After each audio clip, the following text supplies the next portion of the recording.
চলুন আজ একটা আপনাদের গল্প শোনানো যাক। সবসময় তো অনেক গল্পই শোনেন। আজ একটু পেছনে ফিরে যাওয়া যাক।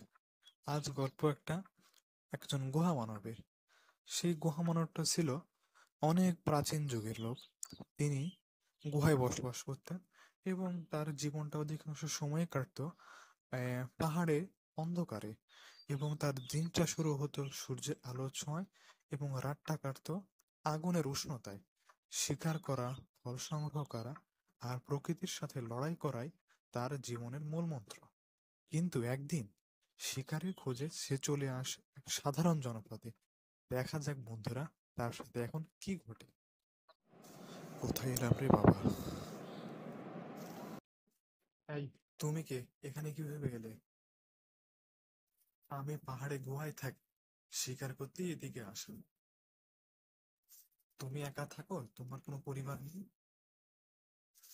কি পরিবার? পরিবার আবার কি? আমি তো একাই থাকি, গুহায় আমার ঘর। এখানে আমরা এক সময় মিলে একসাথে থাকি, একসাথে খাবার ভাগ করে খাই, একসাথে সময় মিলে কাজ করি। এটাই আমাদের পরিবার। একা থাকা খুব কঠিন, তাই না? সবাই মিলে থাকো, কোনো যুদ্ধ নাই। কিভাবে থাকো তুমি? না, এখানে কোনো যুদ্ধ নেই। আমরা সবাই একে অপরকে সাহায্য করি। এতে জীবন অনেক সহজ হয়। তুমি চাইলে আমাদের সাথে থাকতে পারো। উম, ঠিক আছে, নতুন জিনিস আমার ভালো লাগে। আমি শিখতে চাই। দেখা যাক কি হয়। তারপর গুহা মানব যুবকের সাথে ঘুরতে ঘুরতে জনপদের নিয়ম কানুন শেখে।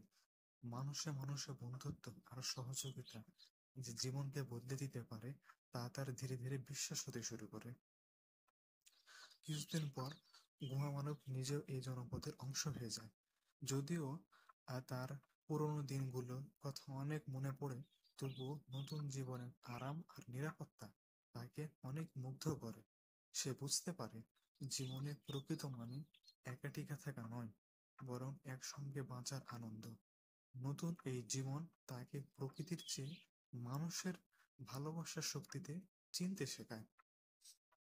এইরকম আরো ভিডিও পেতে আমার চ্যানেলটি সাবস্ক্রাইব করো এবং ভিডিওর নোটিফিকেশন পেতে পাশে থাকা বেল আইকনে ছোট্ট একটি ক্লিক করে দাও।